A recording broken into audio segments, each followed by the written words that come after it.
Welcome to my kusina. Magluluto tayo ngayon ng ampalaya. Siyempre, sasahugan ko ng lechong baboy. Yan. Naka-frozen po kasi yan. Dinipros ko lang. So, ganyan po yung itsura niya.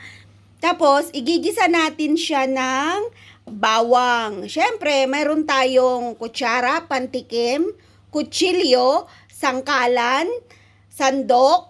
Ito po yung panghahalo natin. So, mayroon tayong plato, lalagyan natin. Mayroon tayong pampalasang chicken powder. Ito po, yung chicken powder. Pero yung binili ni Amo ay vegetables.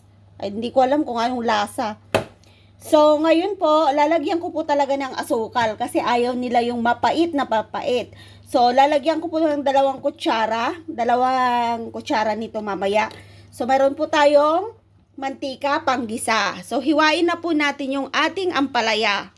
Hugasan muna natin. Yan, hugasan natin yung ating ampalaya kasi hindi natin alam kung saan to nanggaling.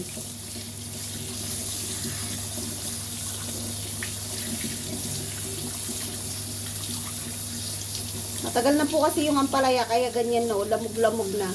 Binigay lang pala ni Lola kasi ayaw na niyang kainin. So, iluluto ko. At isi-share ko na rin sa inyo paano ko lutuin yung ampalaya. Dahil yung lechon natin ay frozen, i-reheat ko po ito. Tingnan nyo, may yellow pa oh. I-reheat ko po siya. Lalagay ko sa oven. Tapos mamaya hihiwain natin. Ayan oh, kapal ng taba. Yan. Ito po oh. Lagay ko na po to sa oven namin. So, lagay natin sa oven natin yung ating sasahog. Yan, ipapainit ko po yan para mamaya hihiwain ko na lang. Ibabaw ko na lang po mamaya sa ampalaya tapos konting halo. Ayun na, okay na siya. Hindi ko po siya tatagalang haluin kasi magiging mapait na yung ating karne ng baboy. So, reheat na natin to.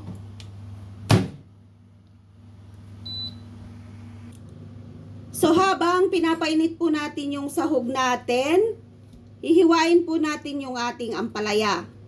Hindi ko na po ito ilalagay sa tubig. Ayan, medyo hinog na yung buto niya kasi matagal na siya.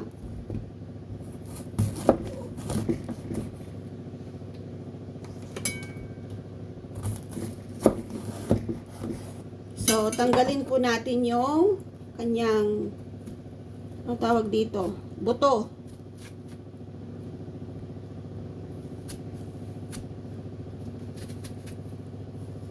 Kami lang ni Among babae ang kumakain. So, sasarapan ko yung luto niya kasi kami ni Amo ang kakain. Kami ni babae. Yan, tanggalin po natin yung kanyang buto. Ayan, hinog na siya. Hindi na to crispy.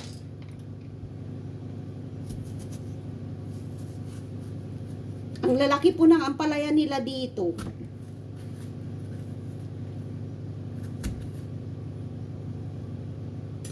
Kaya isang ampalaya lang, marami na.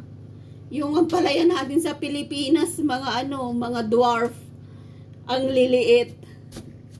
Meron namang malalaki pero pahaba. Dito ang tawag nito? Paoblong na malalaki.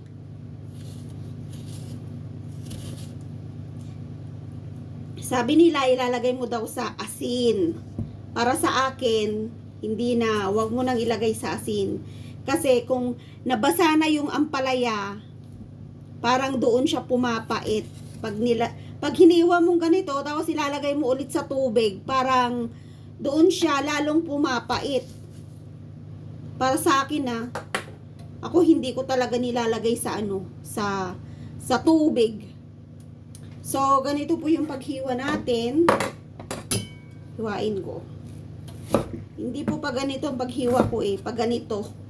Kasi mas makunat yung nasa loob.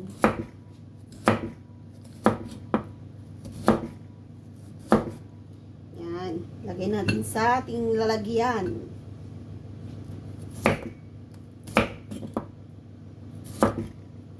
Ganyan po kaninipis yung paghiwa ko para madaling maluto.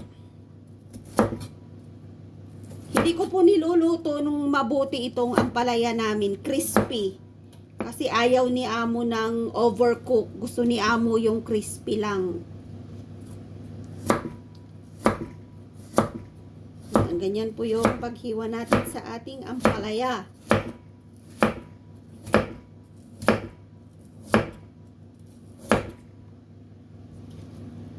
Pag wala na ako dito sa bahay ni amo, pwedeng-pwede na siyang magluto ng sarili niya. Panoorin lang niya yung mga binablog ko. Alam nila yung YouTube ko, alam nila yung Facebook ko, kaya wala po akong naitatago sa kanila. At wala naman talaga akong dapat itago. Kaya okay lang po na bisitahin nila yung YouTube ko. Pwede nilang bisitahin yung Facebook ko kasi dagdag din sila sa viewers ko at saka sa kita ko sa YouTube. Yan. Bawang naman ngayon.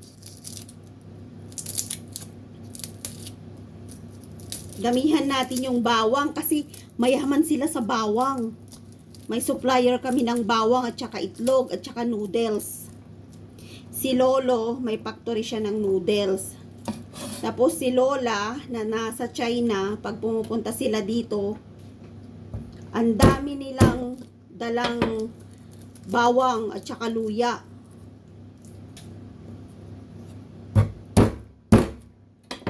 Pitpitin natin.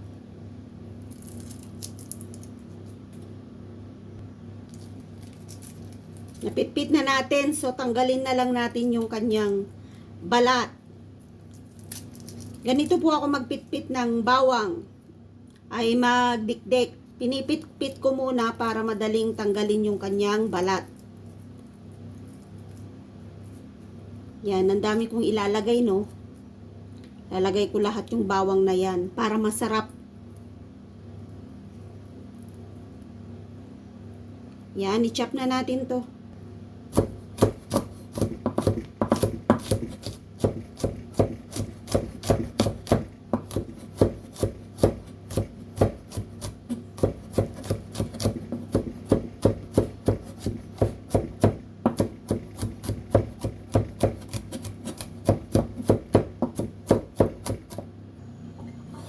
Ayan, napitpit na natin to, nahiwa na natin. So, ready na po yung ating ipinainit na karne ng baboy. Hihiwain na natin. Tapos, magigisa na tayo. Yan, gisahin.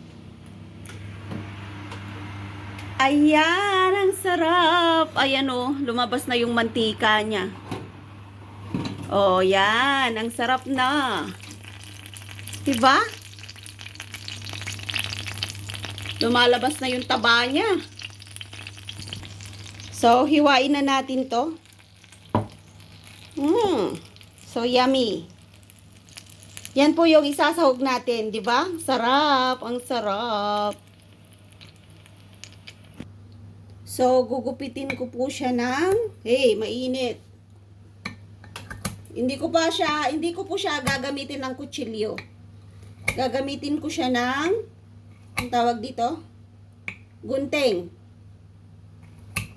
Yan.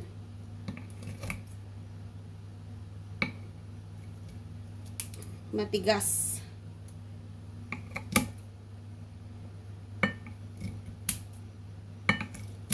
Kasi luto na po siya, hindi ko siya gagamitan ng kutsilyo.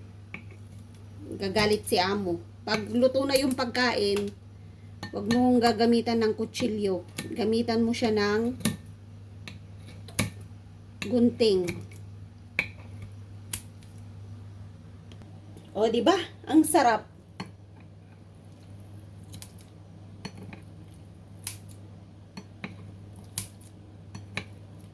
So, eto po yung isasahog natin sa karne na isasahog natin dun sa ampalaya. So, magigisa na tayo. At eto na po lahat yung ating preparasyon. Ayan. Nahiwa na yung ampalaya, yung bawang, yung karne. So, eto na po yung ating kawali. Yan, magluluto na tayo. Tanggalin natin yung sandok. I-on natin yung ating kalan.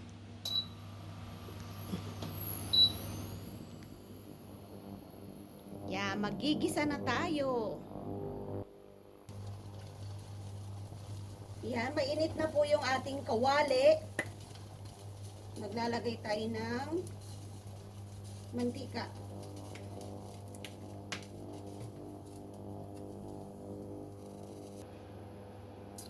So, mainit na po yung ating mantika. Ilalagay na natin yung ating bawang.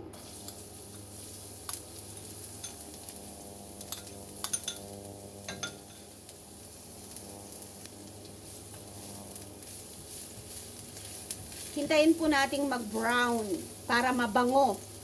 Kasing bango ko, yung luto ko. So yan, nag-brown na po yung bawang konti. Dinamihan ko talaga ng mantika kasi nga igigisa natin or parang ipiprito natin yung ating, tawag nito, ampalaya. So brown na po yung ating ampalaya.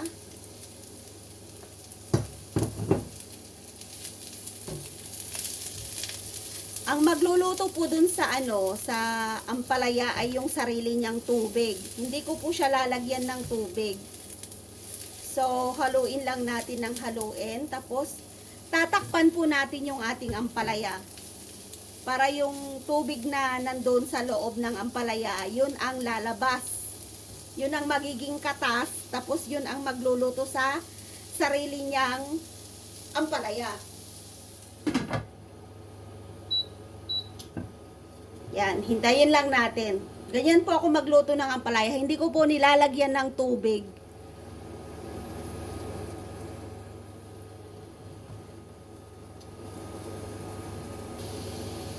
Ayan, medyo umusok na yung kanyang takip. O, yan na po. O, tingnan nyo, naluto na siya. Yung pinaka, ano tawag nun? Yung pinaka tubig niya ang nagluto sa kanya. Hindi ko nilagyan ng tubig. So, lalagyan po natin ng ng asukal.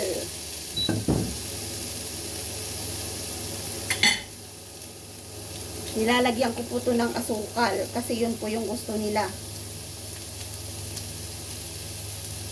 2 kutsara.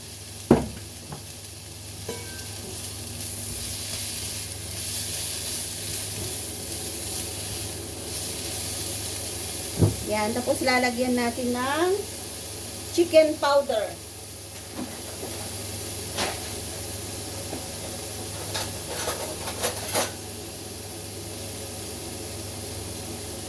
Magko-combine yung alat at saka yung tamis. So ngayon, haluin natin. Yan, hindi ko po yan nilagyan ng ng tubig kasi yun na talaga yung magluluto doon sa ampalaya, yung pinaka tubig nung ampalaya.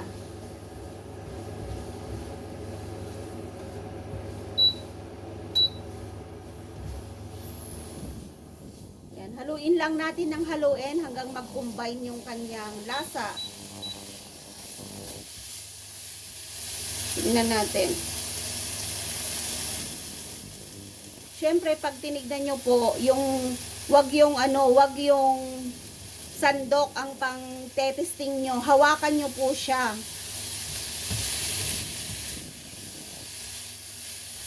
Kailangan nyong hawakan. So, iluluto pa natin ng mga 2 minutes. Tatakpan ulit natin. Yan. So, tapos na po yung 2 minutes. So, ngayon, lalagay na natin yung ating karne. Ito, lalagay na natin to.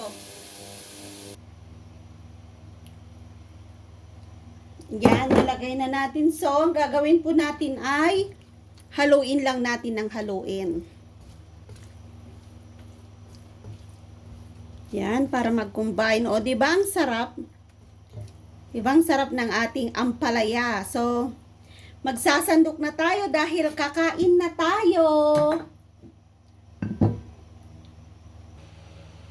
So, eto na po yung naluto nating ampalaya. Thank you for watching my YouTube channel. Please subscribe, Lynn Jigo Vlogs, and don't forget to ring the bell for more videos. Maraming salamat po sa inyong lahat. Bye!